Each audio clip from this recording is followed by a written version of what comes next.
My name is Madison Davis, 28, and I never thought a broken leg would reveal the broken pieces of my family. When the doctor said I needed surgery, I called my parents.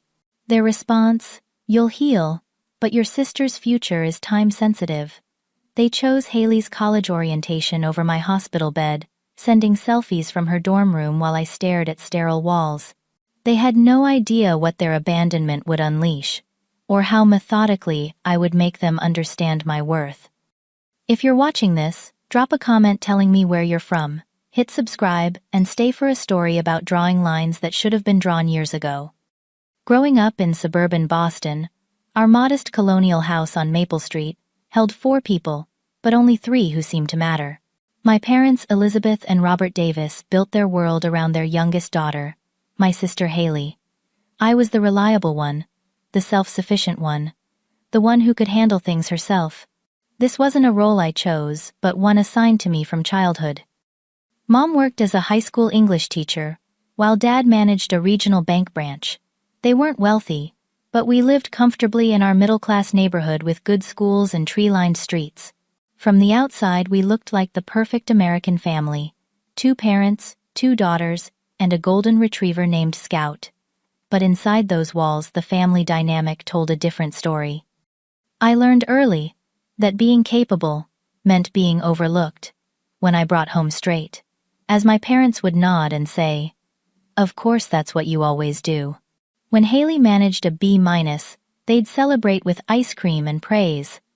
The pattern was subtle at first, small inequities that I convinced myself were normal. Maybe all older siblings felt this way. Maybe I was just being sensitive. But the evidence mounted year after year. When I was 12, I made the state science fair finals. The competition fell on the same weekend as Haley's soccer tournament. "We'll try to make it to your thing after her game," Mom promised. They never showed. I accepted my second-place ribbon alone, while a teacher awkwardly took my photo. When I got home, the refrigerator already displayed 5 new photos of Haley in her uniform. "Your sister needs the encouragement," Dad explained, when I finally gathered the courage to ask why they missed my event. "You're already confident and successful. She struggles more than you do." This became their constant refrain. Haley needed more attention, more support, more presence. My independence wasn't celebrated, it was exploited. It created the perfect cycle. The more self-sufficient I became, the less they felt I needed them, which pushed me to become even more self-reliant. My 13th birthday party was canceled when Haley came down with a mild cold. My 16th was postponed twice, before being forgotten entirely because of Haley's drama club and dance recital. I stopped expecting celebration by my 18th birthday, and made plans with friends instead. When Mom seemed surprised I wasn't having a family dinner, I reminded her of the pattern. She dismissed it entirely. "Don't be dramatic, Madison. We've always celebrated your birthdays." The gaslighting hurt more than the neglect. At least, neglect acknowledged reality, even a painful one. Denial rewrote my experiences entirely. The pattern continued through high school, where I excelled academically and participated in debate team and environmental club. My parents attended exactly 2 of my debates in 4 years, both times because Haley happened to be between activities.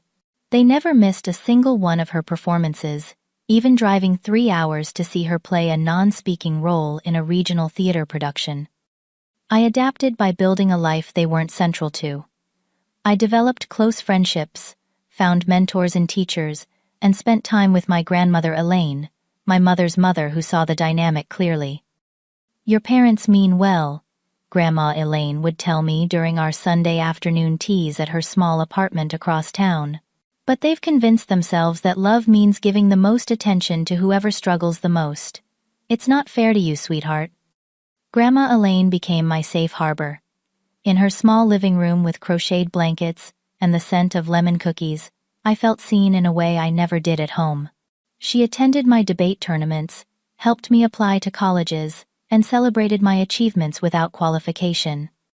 When I left for college at Boston University, close enough to visit Grandma Elaine regularly but far enough to escape my parents' orbit, The physical distance helped me gain perspective. I studied environmental engineering, found friends who valued me, and built a life based on reciprocity rather than constant giving. I thrived in this new environment, where my competence was rewarded rather than taken for granted. After graduation, I secured a position at a respected environmental consulting firm in Boston. I found an apartment in Cambridge, with 2 roommates, established a routine that included weekly dinners with Grandma Elaine, and maintained cordial but distant relations with my parents. I showed up for holiday gatherings and occasional Sunday dinners, listened to endless stories about Haley's college adventures at NYU, and accepted that our family dynamic would likely never change. Haley and I developed our own tenuous relationship as young adults. She wasn't malicious, just accustomed to being the center of attention. When we spent time together without our parents, glimpses of genuine connection emerged. She was studying communications and theater, forever changing her career goals, while our parents funded each new passion. Meanwhile, I steadily advanced in my career, managing increasingly complex environmental impact assessments for construction projects throughout New England. By 28, I had been promoted twice, started building my retirement accounts, and was considering buying my own condo.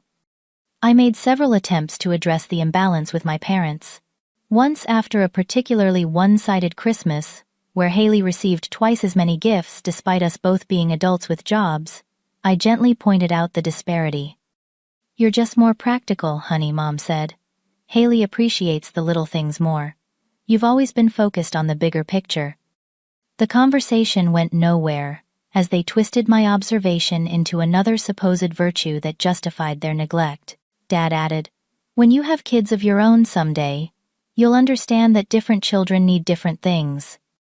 I stopped trying to make them see. Instead, I focused on building a life rich with people who showed up consistently, friends who remembered my birthday without reminders, colleagues who valued my contributions, and Grandma Elaine who loved me without condition. What I didn't realize was that the ultimate test of our family dynamic was about to arrive in the form of a shattered tibia and a sister's college orientation. The Mount Monadnock Trail in southern New Hampshire isn't particularly dangerous by serious hiking standards, but any rocky path can become treacherous in the wrong conditions. I had organized the weekend trip with 5 colleagues to celebrate completing a major environmental impact assessment that had earned our firm considerable praise. After months of 60-hour weeks, we deserved some fresh air and mountain views. Saturday morning dawned clear and crisp in early September. We arrived at the trailhead around 9, the parking lot already filling with fellow hikers, eager to enjoy one of the last warm weekends before fall fully settled in. We chose the White Dot Trail, considered moderately difficult but manageable for our mixed experience group. "Race you to the top," Madison joked Ethan, our team's geologist, as we began our ascent. I laughed. "Not a chance. I'm here for the journey, not just the destination." The first hour passed pleasantly as we climbed through forest that gradually gave way to exposed rock face. The conversation flowed easily between work stories and personal anecdotes. As the tree line receded and the views expanded, we stopped frequently for photos and water breaks. It happened just past the halfway point. A section of trail crossed a series of granite ledges still slick from overnight rain. I was leading our group, pointing out a red-tailed hawk circling above when my right foot slipped on a patch of wet lichen. The world tilted suddenly. There was no time to correct my balance. One moment I was standing, the next I was falling backward, sliding down a rock face, and then tumbling down a small ravine alongside the trail. The pain was immediate and breathtaking. I heard someone shouting my name as I came to rest against a boulder. My right leg twisted beneath me at an impossible angle. The searing agony told me immediately this wasn't a simple sprain. When I tried to move, the white-hot flash of pain caused me to vomit. "Don't move, Madison. We're coming down to you," Amber, our environmental technician and a certified wilderness first responder, was already carefully navigating the slope. The next 2 hours blurred together. Amber stabilized my leg using hiking poles and jackets, while Ethan called emergency services. The park rangers arrived with a rescue team, and the complicated process of extricating me from the ravine began. Each movement, despite their care, sent waves of agony through my body. By the time they loaded me into the ambulance, I was drifting in and out of consciousness from pain and the morphine they'd administered. In one lucid moment, I asked Amber to call my parents and Grandma Elaine. At Monadnock Community Hospital's emergency department, X-rays confirmed what I already suspected, a complex tibial fracture that would require surgery. The orthopedic surgeon on call, Dr. Patel, explained that I had a comminuted fracture with several bone fragments that would need to be realigned and secured with plates and screws. "We'll need to operate tonight," she explained. "The good news is that with proper surgery and physical therapy, you should regain full functionality. But the recovery will take months, and you'll need significant help during the first few weeks." Amber sat beside my bed, her normally cheerful face drawn with concern. "I called your parents and grandmother. Your grandma is arranging transportation since she doesn't drive anymore. Your parents said they're on their way." Relief washed over me.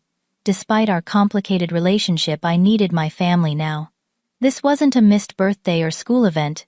This was serious. They would come through this time. While waiting for surgery prep, I called my parents directly. Mom answered, and I could hear activity in the background. "Madison, are you okay?"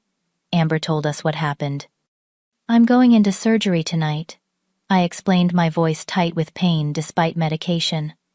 "Doctor says recovery will be months. I'm scared, Mom." There was a pause, then muffled conversation I couldn't make out. Dad came on the line.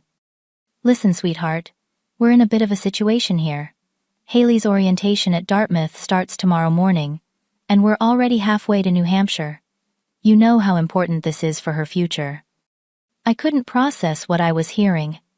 "Dad, I'm already in New Hampshire. I'm going into surgery. The doctor says I'll need help for weeks afterward." Madison, Mom's voice. "Now, you've always been so independent and capable.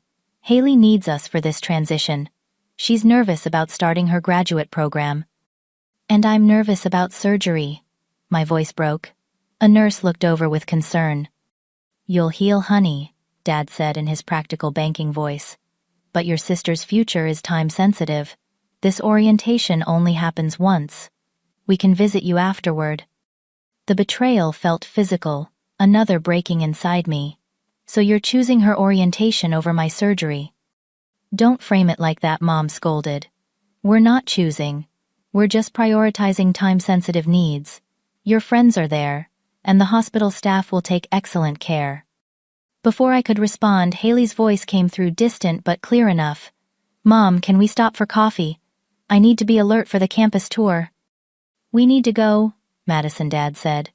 "We'll call to check on you tomorrow after the welcome ceremony." The call ended. I stared at the phone in my hand, tears streaming down my face. Amber, who had stepped away during the call, returned to find me sobbing. "Madison, what happened?" "They're not coming," I whispered. "Haley's graduate school orientation is more important." Amber's expression shifted from confusion to outrage. "Are you serious? You're having emergency surgery?" The nurse who had been monitoring me, Jessica, according to her name tag, shook her head in disbelief. "Honey, is there someone else we can call for you?" "My grandmother, but she's 82 and doesn't drive. She's trying to find a way here." Jessica squeezed my hand. "We'll take good care of you. I promise." An hour later, as they were preparing to take me to the operating room, my phone pinged with a notification. It was an Instagram post from my mother, a smiling selfie of my parents and Haley in front of Dartmouth's Baker Library.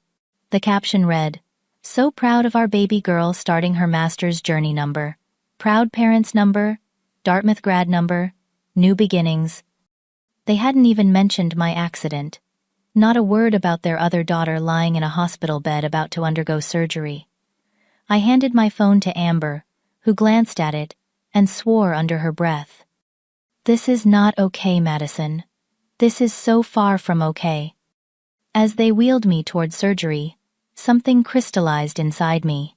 The anesthesiologist was explaining the procedure, But my mind was elsewhere, cataloging years of similar moments, smaller betrayals that had accumulated, like sediment building, the foundation for this ultimate abandonment. I had always made excuses for them, always rationalized their behavior, always been the understanding one, always prioritized family harmony over my own needs. No more. As the anesthesia began to take effect, I made a promise to myself through the haze. This would be the last time they hurt me. The last time I accepted crumbs of attention and called it love. I didn't yet know how, but I would ensure they finally understood the consequences of treating me as an afterthought. When I woke hours later in the recovery room, the physical pain was intense, but it paled compared to the emotional wound now fully exposed. My parents had shown me exactly where I stood in their priorities. Now it was time for me to show them exactly what that meant for our future. I spent 5 days in the hospital, instead of the expected 3. Complications from surgery, a minor infection, and concerning blood pressure drops extended my stay. During this time, my support system revealed itself with perfect clarity, but not in the way I'd expected. My colleagues rotated visits, bringing books, magazines, and updates from work. Amber took personal days to help coordinate my initial recovery plan. My boss sent a massive fruit basket and assured me my position was secure, telling me to focus solely on healing. Grandma Elaine arrived on the second day, having convinced her neighbor Franklin to drive her the hour and a half to the hospital. At 82, she couldn't physically help much, but her presence provided the emotional anchor I desperately needed. "I gave your mother a piece of my mind," she told me, her thin hands clutching mine. "I raised her better than this." My parents, meanwhile, called once daily with brief, distracted conversations. They visited on day 4 for exactly 47 minutes, bringing a small plant and nervous energy. Haley sent a text with a sad face emoji, and, "Get better soon, sis." While the physical pain was substantial, the enforced stillness gave me time to think with unusual clarity. Something fundamental had shifted inside me. The fracture in my leg had exposed the fractures in my family relationships that could no longer be ignored or minimized. On the morning before discharge, I was updating my medical forms when something caught my attention. Despite being 28 with my own established life, I was still listed as my parents' emergency contact on several forms. The irony wasn't lost on me. I was their emergency contact, but they couldn't be bothered to be present for my emergency. This realization triggered a cascade of memories about other connections that remained between us. I was still the beneficiary on their life insurance policies and retirement accounts, a fact I knew from helping Dad organize his financial documents last year. I was a co-signer on the family vacation property at Lake Winnipesaukee, a small cabin purchased when I was 22, and had just started my career. Most significantly, I managed the investment account that funded Haley's tuition for her master's program, a responsibility I had taken on 2 years ago when Dad complained about the complexity of the portfolio. I had remained deeply integrated in my family's practical affairs, even as they kept me emotionally at arm's length. I was good enough to handle responsibilities, but not important enough to receive care in crisis. The imbalance was suddenly, glaringly obvious.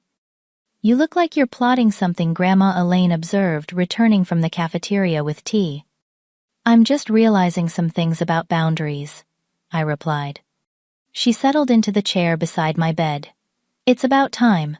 Want to tell me what you're thinking?"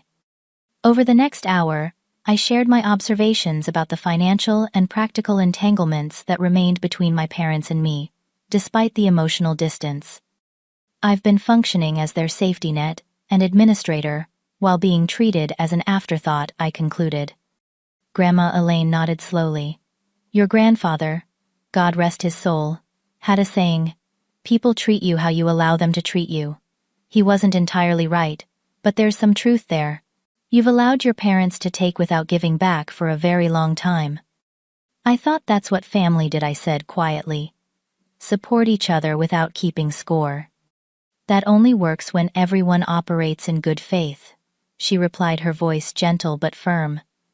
"When the giving only goes one way, it's not family support, it's exploitation." during my remaining hospital time, and the first week at Grandma Elaine's house where I went for initial recovery, since my third-floor apartment wasn't compatible with crutches and a wheelchair, I began documenting the pattern of imbalance. I created a spreadsheet of events my parents had missed versus those they'd attended for Haley. I noted financial responsibilities I'd taken on versus support I'd received. I reviewed text messages and emails that demonstrated the pattern. The evidence was overwhelming, and seeing it compiled, I felt equal parts vindicated and foolish for having accepted it for so long. Julia, my therapist friend, who visited regularly during my recovery, reviewed my documentation and whistled low. "Madison, this isn't just occasional oversight. This is a consistent pattern of emotional neglect." "What would you recommend to a client in my situation?" I asked her. She thought for a moment. "I'd recommend they establish clear boundaries with measurable consequences. Not as punishment, but as self-protection." That conversation with Julia became the blueprint for what followed. This wasn't about revenge, though I can't deny the term had crossed my mind in darker moments. This was about recalibrating a severely unbalanced relationship and protecting myself from further harm. I consulted with my friend Derek, a financial advisor, about my legal options regarding the various accounts and responsibilities I managed for my family. "You're not legally obligated to continue managing their investments," he confirmed.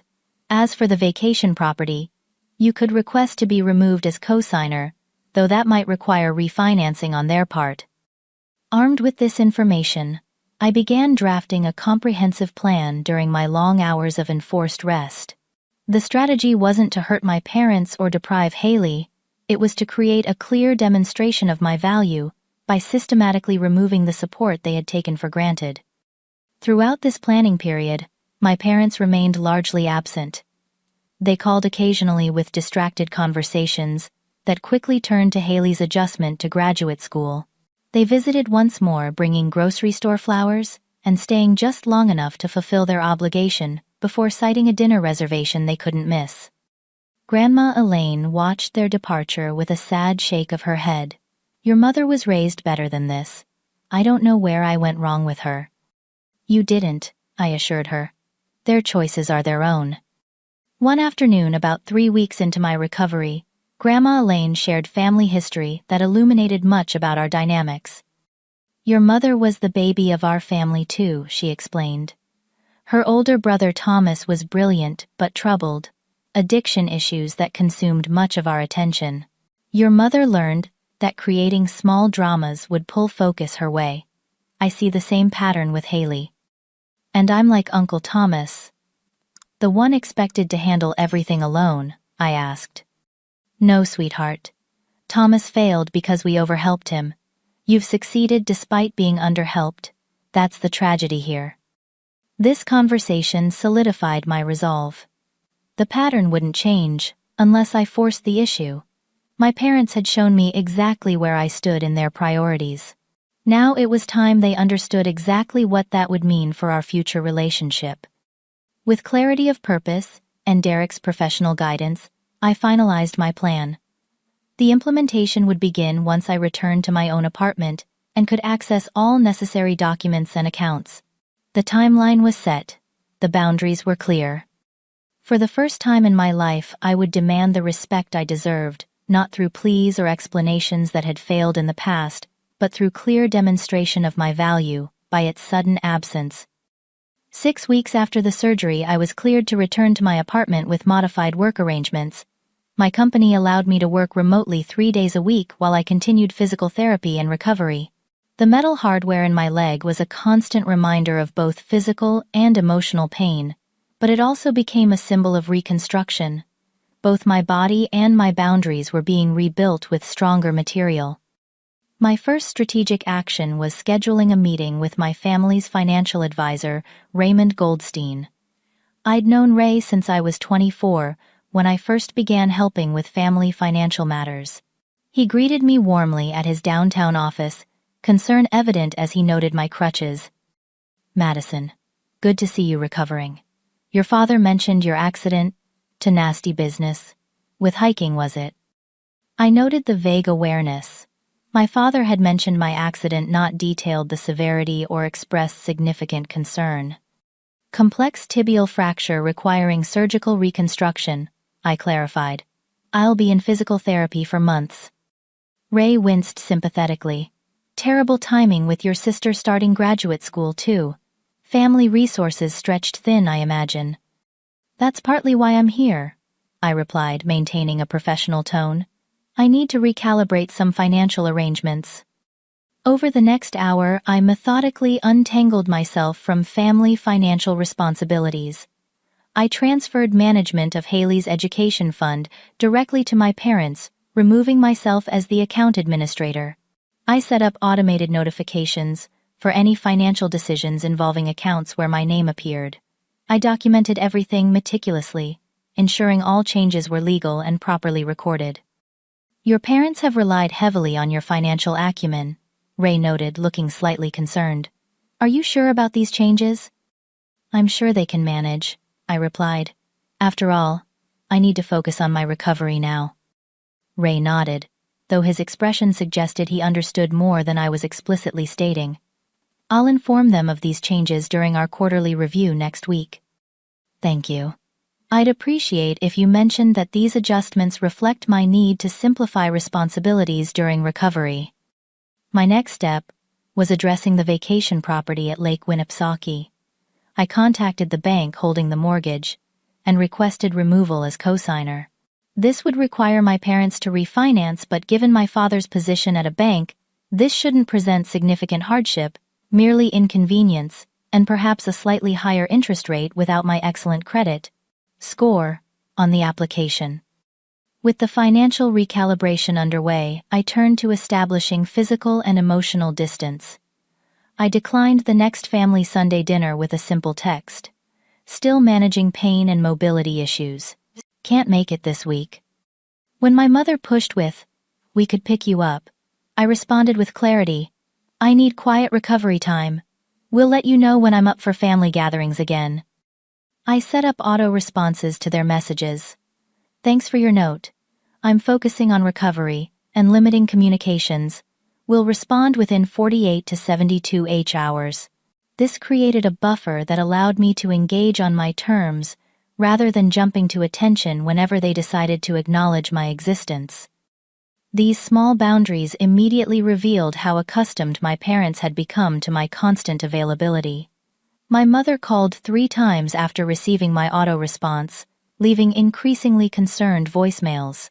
My father sent an email asking if I was upset about something. Neither directly acknowledged the potential connection to their absence during my medical crisis. Meanwhile, I focused on strengthening relationships with people who had demonstrated genuine care. My colleagues who had visited the hospital became regular dinner guests as I regained mobility. Julia, my therapist friend, connected me with a support group for adult children of emotionally neglectful parents. Through this group, I met others with similar experiences, who provided validation and strategies. Most significantly, I deepened my relationship with Grandma Elaine, visiting her 3 times weekly, and helping arrange updates to her apartment that would allow her to age in place more safely. The time with her became a healing balm, showing me what family support should feel like. You seem different, she observed one afternoon as we sorted through old family photographs, more settled in yourself. I'm learning that respect comes from boundaries, not endless accommodation, I replied. She smiled. It's a lesson I wish I'd learned earlier in life. Your grandfather and I might have had an easier time of it. 3 weeks into my boundary setting, my parents made an unexpected visit to Grandma Elaine's house while I was there for Sunday tea. They arrived unannounced, bringing forced cheerfulness and an obvious agenda. We've barely seen you, Mom complained, settling onto the sofa uninvited. And Ray mentioned you've made some changes to the financial arrangements. We're planning the summer vacation at the lake house, Dad added. Need you to look over some options for the boat rental like you usually do. I noted they hadn't asked a single question about my recovery or physical therapy progress. Their focus remained entirely on what I could do for them. Actually, Haley chimed in, having accompanied them. I'm having some issues with my department advisor. Could you help me draft an email that doesn't sound confrontational, but gets my point across? The familiar dynamic played out before me. Their assumption of my availability, their casual requests for assistance without reciprocal support, their complete disregard for my current limitations. In the past, I would have accommodated all these requests while suppressing my resentment. Not today. I'm not available for any of those things, I said calmly. I'm still recovering from major surgery and focusing on my own needs right now. The stunned silence that followed confirmed how rarely I had prioritized myself. My mother recovered first. Madison, don't be difficult. Family helps family. Exactly, I replied. That's what I needed 6 weeks ago in the hospital. Where were you then? The direct question hung in the air, creating visible discomfort. My father shifted in his seat, while my mother's smile became fixed. We've already discussed that, Dad said dismissively. You know Haley's orientation was time-sensitive. And apparently my emergency surgery wasn't. I observed. That's fine. You made your priorities clear. Now I'm making mine clear as well. The tension escalated as they realized I wasn't going to fall back into established patterns. Their reactions ranged from confusion to indignation to outright anger as they grasped that something fundamental had changed. We need to have a real conversation about all this, I concluded. But not here, not now. I'll set up a time next week when we can discuss the path forward for our family relationships. As they left, their expressions reflected dawning awareness that the daughter they had taken for granted was no longer accepting scraps of attention and calling it love. The ground had shifted beneath them, and for once, they were the ones struggling to find stable footing. I chose a private room at a neutral location, a small conference space at the local library, for our family meeting. The setting was intentional, public enough to discourage extreme emotional outbursts, but private enough for honest conversation. I arrived early to arrange the seating and prepare my materials, including the documentation I had compiled. Grandma Elaine insisted on attending as both support and witness. I've enabled this dynamic too, by not speaking up more forcefully over the years, she admitted. It's time we all faced the truth. My parents arrived precisely on time, their expressions, a mixture of confusion and defensiveness. Haley came too, though I hadn't specifically invited her. Her presence was actually beneficial. This wasn't just about my relationship with our parents, but about the entire family dynamic. Thank you for coming, I began formally once everyone was seated. I've asked for this meeting because we need to address long-standing patterns in our family that came to a head during my recent medical emergency. My father immediately attempted to control the narrative. Madison, if this is still about the orientation timing, you're being unreasonable. We've already explained the situation. This isn't just about the orientation, I replied steadily. That was simply the clearest example of a pattern that's existed my entire life. Today, I want to share my perspective with evidence, and then discuss how we move forward. I had prepared a simple presentation on my tablet, which I now displayed on the room's small screen. The first slide showed a timeline of significant events in my life, juxtaposed with Haley's, along with parental attendance records. Over the past 15 years, you've attended 97% of Haley's events and 34% of mine. When conflicts arose, my events were sacrificed 100% of the time. My mother shifted uncomfortably. That can't be accurate. It is, Grandma Elaine interjected quietly. I kept my own records because I attended what they missed. I continued through my presentation, methodically showing patterns of emotional support, financial assistance, and practical help, all heavily skewed toward Haley. I presented text message, exchanges, emails, and calendar entries that documented the imbalance.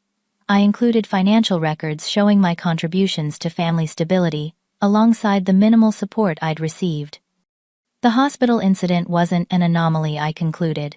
It was the logical extension of a pattern where my needs are consistently deemed less important. Throughout my presentation, my parents' expressions shifted from defensive to uncomfortable, to genuinely shocked as the evidence mounted. Haley stared at the floor, occasionally glancing up with a pained expression. "We had no idea you felt this way," my mother finally said, her voice small. "That's not accurate," I countered gently, but firmly. "I've expressed these concerns multiple times over the years. Each time my feelings were dismissed or explained away. What's different now is that I'm no longer accepting the dismissal." My father, ever the pragmatist, tried to reframe the situation. "Every family has different dynamics, Madison. We never meant to make you feel less important." "Impact matters more than intent," I replied using a phrase I'd learned in therapy. "And the impact has been harmful." I then outlined how my injury and their response had affected me physically and emotionally. I described the fear of going into surgery without family support, the humiliation of explaining their absence to concerned medical staff, and the profound loneliness of recovery without their presence. "The nurse who cared for me after surgery showed more concern in 24 hours than you demonstrated in 6 weeks, I said, my voice finally betraying emotion. "She was a stranger who understood basic human compassion better than my own parents." My mother began crying quietly. My father stared at his clasped hands. Haley looked stricken. "I didn't realize," she whispered. "I was so caught up in my orientation. I should have." I cut her off gently. "This isn't primarily about you, Haley. You've been responding to the dynamic our parents created. This is about patterns established long before either of us had any control." I then moved to the final part of my presentation, the consequences and conditions. "I've already implemented several changes," I explained, outlining the financial restructuring and boundary setting I'd established. "I've removed myself as co-signer on the Lake House, transferred management of Haley's education fund directly to you, and withdrawn from the family investment advisory role." My father looked up sharply. "That explains the calls from the mortgage company. Madison, those changes create significant complications for us." "I understand," I acknowledged. "Just as my injury created significant complications for me, complications I faced largely alone." The parallel hung in the air between us. "Moving forward, I'm setting clear conditions for my participation in this family," I continued. "I'm not cutting contact, but I am fundamentally changing how I engage." I outlined my boundaries: no more automatic availability, no more unbalanced giving, no more accepting disregard for my needs. I would attend family gatherings only when emotionally prepared, and would leave if old patterns emerged. I would no longer manage family logistics, finances, or problem-solving unless reciprocal support was demonstrated consistently. "These aren't punishments," I clarified. "They're self-protection and necessary rebalancing." The silence following my presentation was profound. My parents seemed genuinely stunned by the comprehensive evidence and clear consequences. Their shock revealed how deeply they had normalized the imbalance, so much so that its clear documentation appeared revelatory rather than confirmatory. "I don't know what to say," my mother finally managed. "We never intended." Again, impact over intent, I reminded her. "What matters now is whether you're willing to acknowledge the pattern and commit to change." My father, ever solution-oriented, asked, "What exactly do you want from us, Madison?" "Equal consideration, reciprocal support, acknowledgement of my value beyond what I can do for the family, and most importantly, accountability when you fall short, because patterns don't change overnight." The discussion that followed was difficult but necessary. My parents alternated between defensiveness and genuine remorse. Haley mostly listened occasionally, offering insights about how she'd benefited from and been limited by her role as the family favorite. Grandma Elaine provided historical context, helping my parents connect their behavior to patterns in their own upbringing. "Elizabeth," she said to my mother, "you're repeating what your father did, focusing on the squeaky wheel while taking the reliable one for granted." By the meeting's end, no magical transformation had occurred, but something important had shifted. My parents left with a new awareness they couldn't unsee, and practical consequences they couldn't ignore.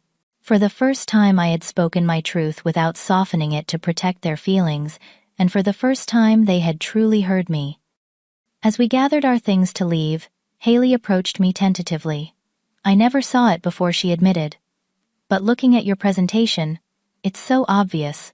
"I'm sorry, Madison. It wasn't your responsibility to see it," I told her. "But I appreciate that you do now." The confrontation wasn't an ending, but a beginning, the first step toward either rebuilding our family on healthier terms or accepting its limitations and adjusting my expectations accordingly. Either way, I had finally claimed my worth in a language they couldn't ignore or dismiss. The weeks following our confrontation brought predictable turbulence. My parents cycled through various stages of response: initial defensiveness, giving way to anger, then to bargaining, and finally to the beginnings of genuine reflection. Their first reaction was to recruit allies. My mother called extended family members, presenting a carefully edited version of events that cast me as suddenly unreasonable. "Madison's accident has changed her," she told my Aunt Caroline. "She's making all these accusations about favoritism and withdrawing from family responsibilities." This backfired when several relatives, including Aunt Caroline, responded with variations of, "Well, you did miss her surgery for Haley's orientation. That seems pretty clear-cut." My father took a different approach, attempting to minimize my financial disentanglement. "These changes are causing us real difficulties. Madison," he complained during a phone call, "the lake house refinancing is increasing our monthly payment by $200. "I understand that's challenging," I replied calmly, just as recovering from surgery without family support was challenging for me. His silence acknowledged the parallel I'd drawn. Haley's response surprised me most. After our family meeting, she requested lunch just between us, our first one-on-one conversation in months.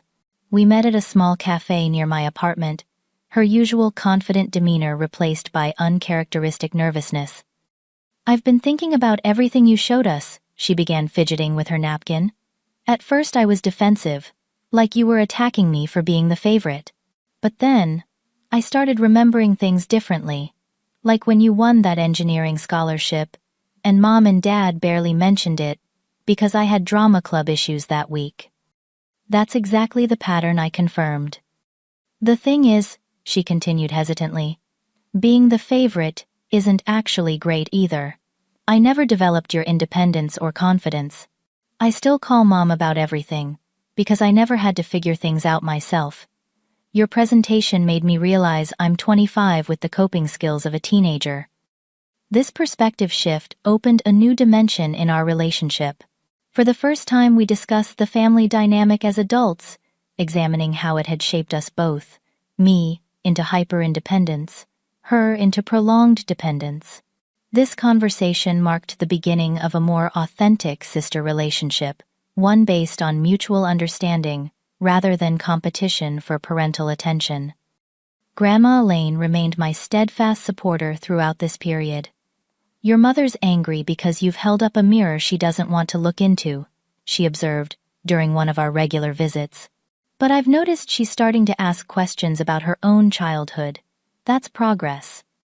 Indeed, about a month after our confrontation, my parents began showing small signs of accountability. It started with my father, who had always been more practically minded. "I've been reviewing our calendar from the past few years," he admitted during a brief visit to drop off mail that had been delivered to their house. "The attendance disparity you documented, it's accurate. I just never saw the pattern before." My mother took longer to acknowledge reality. Her breakthrough came during a challenging family therapy session that I had agreed to attend after they requested it. "I think," she said slowly, tears streaming down her face, "I've been recreating my own childhood dynamic. My parents always focused on my brother's problems while expecting me to just handle everything on my own. I resented it so much, and yet I did the exact same thing to you, Madison." This moment of self-awareness didn't instantly repair our relationship, but it opened the door to genuine change. The therapy sessions continued, sometimes productive, sometimes frustratingly circular. My parents would make progress, then slip back into old patterns, then recognize their regression and try again. 3 months into this family reconstruction process, a minor health scare with my father created an unexpected opportunity for new patterns to emerge. He required a routine outpatient procedure, but needed someone to drive him home afterward. In the past, I would have automatically rearranged my schedule to help regardless of the impact on my work or personal commitments. This time I assessed honestly. I had an important project deadline that day that couldn't be moved. I can't drive you that day, I told him directly, but I can help arrange another solution if you need. Instead of the guilt trip I might have received in the past, my father simply said, I understand. Your work is important. I'll ask Uncle Robert.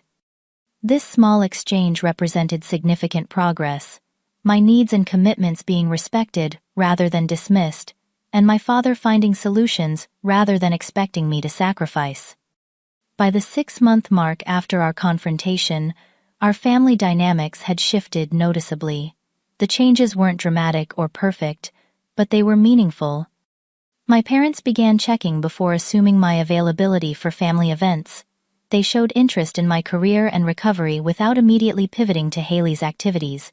When they slipped into old patterns, they caught themselves more quickly, or accepted my gentle reminders.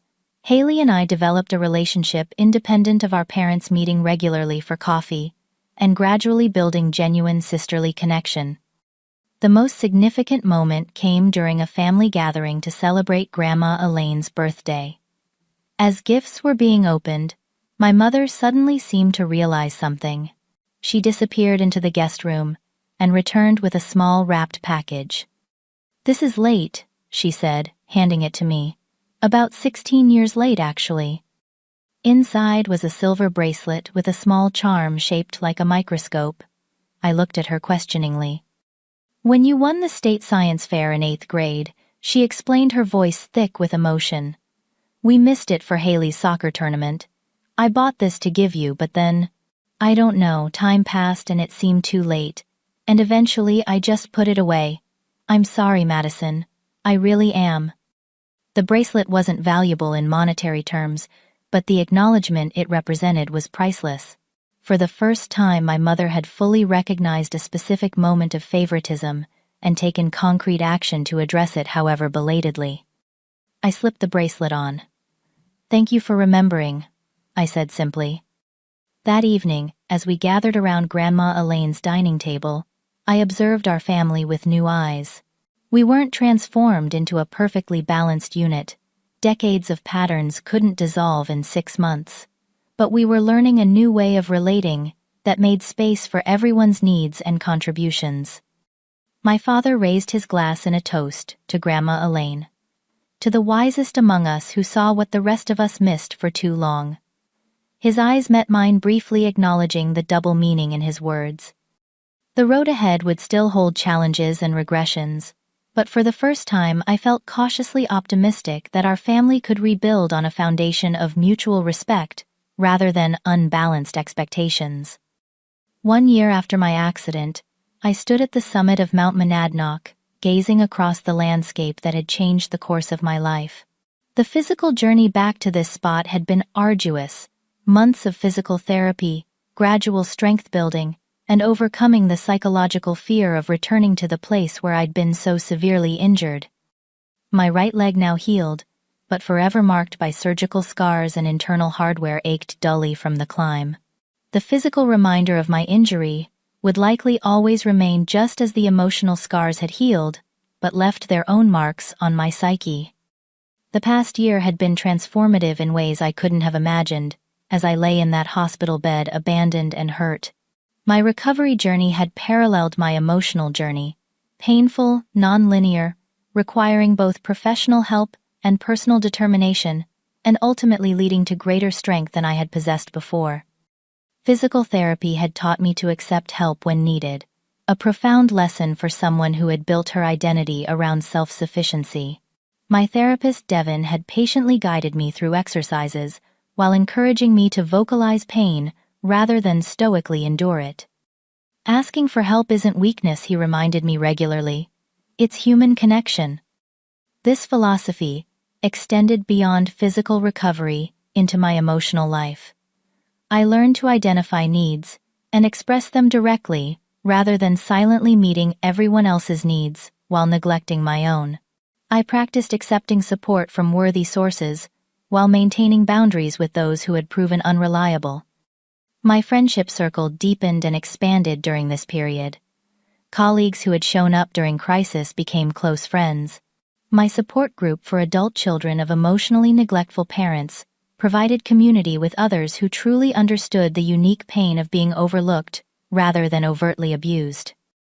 Most significantly, I created personal traditions that centered my own joy rather than revolving around family obligation. I celebrated achievements with friends who genuinely cheered my success. I took solo travel adventures to places I'd always wanted to explore. I redesigned my apartment to reflect my preferences rather than accommodating constant family visitors. These changes reflected a fundamental shift in my relationship with myself, from someone who derived worth primarily from utility to others to someone whose intrinsic value existed independent of what I could provide. My family relationships continued their slow evolution toward healthier dynamics. Progress wasn't linear. Old patterns occasionally reasserted themselves during holidays or times of stress. The difference now was that I clearly identified these regressions and held firm boundaries rather than accommodating for the sake of false harmony. My parents gradually adapted to our recalibrated relationship. My father, the more pragmatic of the two, adjusted more quickly to the new reality. He began consulting me as an equal about financial matters, rather than assigning me responsibilities without authority. He expressed genuine interest in my career and recovery, without immediately pivoting to Haley's activities. Most importantly, he acknowledged when he slipped into old patterns and made visible efforts to correct course. "I'm trying to see you clearly," he told me during a conversation, 6 months after our confrontation. Not just as the capable daughter who handles everything, but as Madison, with her own needs and dreams. My mother's journey was more emotionally complex. Her identity had been built around her particular style of mothering, and recognizing its harmful aspects threatened her self-perception. Therapy helped her connect her treatment of me to her own childhood experiences, of being simultaneously neglected and expected to excel. I think she admitted during a particularly honest conversation, "I resented your independence because I never had the chance to develop my own. I was always taking care of everyone else." This insight didn't excuse her behavior, but helped explain the multi-generational pattern at work. Breaking this cycle became important to both of us. Haley and I developed a relationship based on mutual respect, rather than competition for parental attention. As she worked through her own therapeutic process, she gained insight into how being the favored child had limited her growth. "I never developed your resilience," she observed, during one of our now regular sister lunches. "Every obstacle was removed for me, so I never learned to overcome anything on my own." We began supporting each other's growth in ways our parents never facilitated, she attending my environmental engineering presentations, me helping her navigate graduate school challenges without solving everything for her. The first Thanksgiving after my accident became a watershed moment in our family reconstruction. I hosted at my apartment, setting clear boundaries about timing and expectations. My parents arrived with appropriate contributions rather than last-minute demands. Haley helped with preparation instead of expecting service. Grandma Elaine watched with quiet satisfaction as we navigated this holiday with new awareness. "You've changed the pattern for generations to come," she told me privately, as we washed dishes. "Even if you never have children of your own, you've shown Haley a different way that she'll carry forward." Professionally, my recovery period ultimately strengthened my career. The necessary accommodations during healing led to flexible work arrangements that improved my productivity and satisfaction. My company's support during crisis built loyalty that translated to greater commitment once I returned fully. Most significantly, the confidence I gained from establishing boundaries in my personal life extended to professional assertiveness that led to a significant promotion. My boss, Stephanie, noted this change during my performance review. "You've always been excellent technically, Madison. But this past year, you've developed leadership presence. You advocate for yourself and your team, with clarity and conviction. This growth extended into my personal relationships as well. 6 months after my accident, I met Daniel, an architectural engineer who specialized in sustainable building design. Our relationship developed slowly and thoughtfully, built on honest communication and mutual respect, rather than the caretaking dynamic I had unconsciously sought in previous relationships. What I admire most about you, Daniel told me one evening, is how clearly you know your own worth. You don't need me to validate you. You choose to be with me, because it adds to an already complete life. As I stood on that mountain summit a year after my fall, I reflected on the wisdom gained through this difficult journey. The broken leg had forced me to stop running on autopilot and examine patterns I had accepted as unchangeable. The abandonment had clarified which relationships deserved my investment and which required firm boundaries. The recovery had taught me that healing is never just physical, but encompasses mind, heart, and soul. Most profoundly, I had learned that love should never require the sacrifice of dignity. Real love makes space for all participants to have needs, to express pain, to set limits. The family pattern I had accepted for decades wasn't love in its healthiest form. It was a dysfunctional system that diminished all of us in different ways. Setting boundaries wasn't selfish, but an act of love, for myself primarily, but ultimately for my family too. By refusing to participate in harmful patterns, I offered them the opportunity to grow beyond limitation. Some took that opportunity more readily than others, but all were changed by the shift in dynamic. The patterns established over decades couldn't transform overnight, but they could evolve with consistent effort and clear consequences. The work wasn't finished, it might never be complete, but the trajectory had fundamentally changed. As I began my descent from the mountain, I felt a sense of peace that had eluded me for most of my life. The path forward wasn't perfectly clear, but I now possessed the tools and wisdom to navigate whatever challenges emerged. I had learned to define my own worth, regardless of family narrative, to build connections based on reciprocity, rather than obligation, and to recognize that sometimes the most loving action is simply to stand firm in your truth. What was your most profound realization about family dynamics or self-worth? Have you ever had to set difficult boundaries with loved ones? Share your experience in the comments below. And if this story resonated with you, please like, subscribe, and share with someone who might need to hear it. Remember, your worth isn't determined by how much you give or sacrifice. It's inherent, unchangeable, and completely yours. Thank you for joining me on this journey of healing and growth.